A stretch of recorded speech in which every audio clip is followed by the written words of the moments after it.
We're back with another strong episode of Diva Speak TV right here.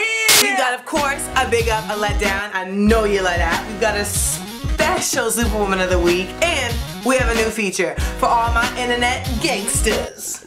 It's right here on Diva Speak TV, y'all. blogs.okplayer.com/AmandaDiva. So this week's Superwoman of the Week is Hello Kitty! So last week, Hello Kitty, the cartoon character, was named the ambassador of tourism to Japan. I don't know if there's any other cartoon characters receiving, you know, entrance into government envoys. So that's definitely some super shit. Hello Kitty is not only one of my favorite characters. Hello Kitty is wildly popular not only in the US but in other Asian countries like China and Hong Kong, and Japan is hoping that the Hello Kitty character being involved in their tourism ads will help to attract at least 10 million new visitors to the islands. And I think it actually might work because I don't know about anybody else, but on my list it was Rainbow Bright, Strawberry Shortcake, and Hello Kitty. Keep doing your thing, meow meow meow.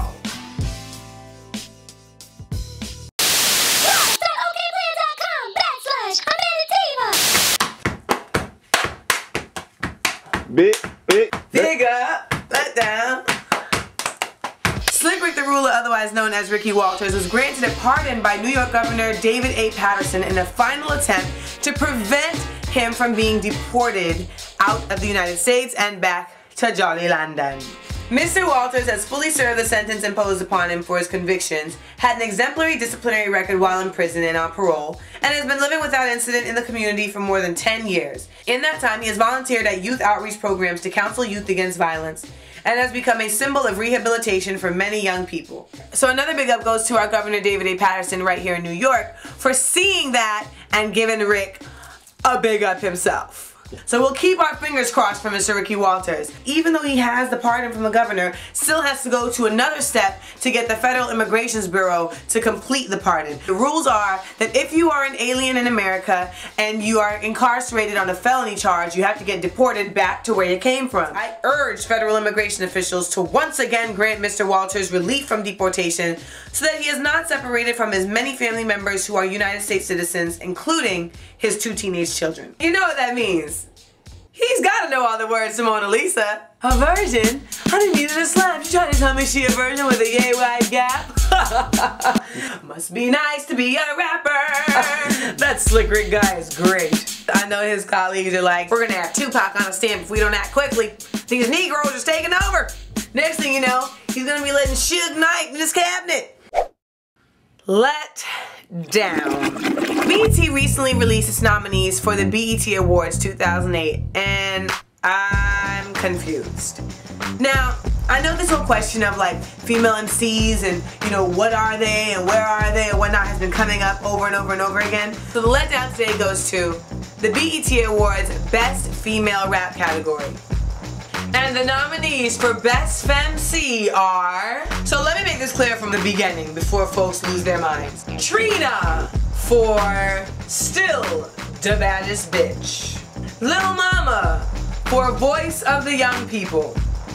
This letdown doesn't in any shape, way, or form go to the sisters that are involved in this category. I give them all their props for doing what they do. E for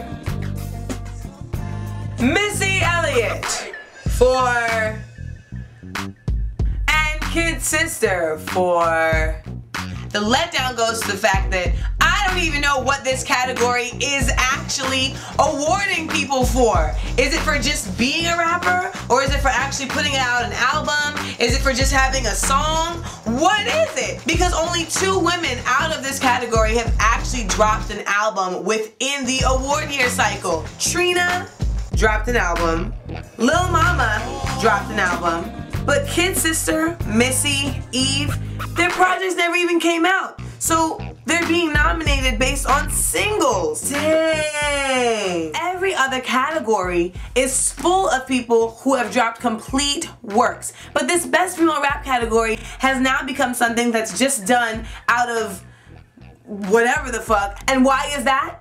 It's because there's labels and there's radio and there's press that simply don't support women enough for them to be able to even legitimately put out the amount of work that they need to put out to be legitimate against the other artists nominated throughout these categories, like R&B, like Best Group, etc, etc, etc. Now, you might think I'm bitching and moaning, but it's real. I've had folks tell me straight up, don't nobody want to hear a female MC. I've had folks tell me straight up, yo, you know, it's just too much trouble dealing with MCs that are women because you gotta make them look nice and pretty and we just don't want to put that much work into it. Fuck out of here. The reality is there's a number of women out here that have amazing talent and amazing gifts, but also have amazing obstacles keeping them from being able to put out the amazing works that should be legitimizing them in these categories. This category and the way that it's set up just further exemplifies the lack of equality that there is for female MCs, because there are no men in the best male rap category that haven't dropped an album,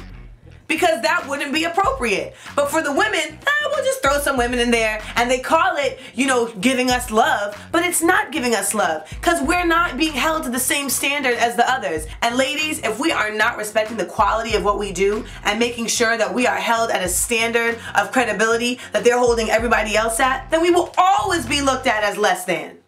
And the winner is... how'd that get in there?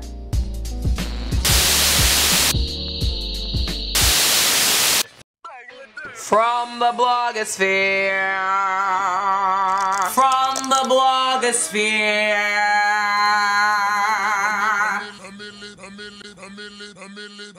Welcome to our new segment, From the Blogosphere. Now, in this world of the internet age, blogs are where everybody goes to talk shit or talk good stuff, but mostly to talk shit. What they can't say to your face, they can say on the blog behind a fake name, and they will do so. Welcome to the Blogosphere. So the first blog we want to visit is Elliot Wilson, former XXL magazine editor and creator of Ego Trip, whose blog is on onsmash.com.